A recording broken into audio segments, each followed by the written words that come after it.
নমস্কার বন্ধুরা, চলে এলাম একটি ছোট্ট মিনি ব্লগ নিয়ে। তোমরা সবাই কেমন আছো? আশা করি তোমরা সবাই খুব ভালো আছো। আমি গ্রামের মেয়ে, গ্রামে বড় হয়েছি, কিন্তু বিয়ের পর আমি শহরে থাকি। যখনই আমি গ্রামে আসি, গ্রামের পরিবেশগুলো তুলে ধরতে খুবই ভালোবাসি।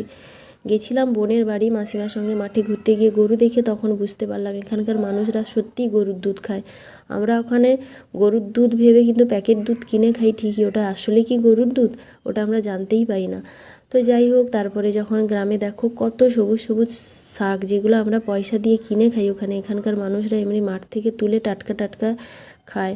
আর গাছে দেখো কাঁঠাল আম থেকে শুরু করে কত শাকসবজি হয়ে থাকে, ওরা টাটকা টাটকা তুলে রান্না করে খায়।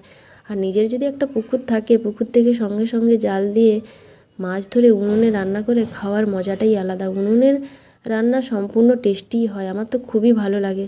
বাধ্য হয়ে আমাকে হয়তো শহরে থাকতে হয়, কিন্তু গ্রামে থাকতে কিন্তু আমার খুব ভালো লাগে। তো যাই হোক, তোমাদের গ্রাম নাকি শহর বেশি ভালো লাগে?